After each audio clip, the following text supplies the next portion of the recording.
৩৫তম বর্ষে আজকে আমাদের শুভারম্ভ হয়েছে দুর্গাপূজার। আমাদের এবছর থিম রাখা হয়েছে সতীর ৫১ পীঠ।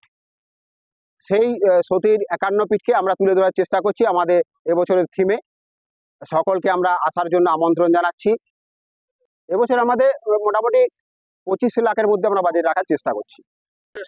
দেখুন, এবছর আমাদের মনে হয়েছে যে এবছর আমরা বোধহয় উপযুক্ত একটা থিম পেয়েছি। দুর্গাপূজার যে উপযুক্ত থিম, তার সঙ্গে আমরা একাত্ম করতে পারবো এই বছর।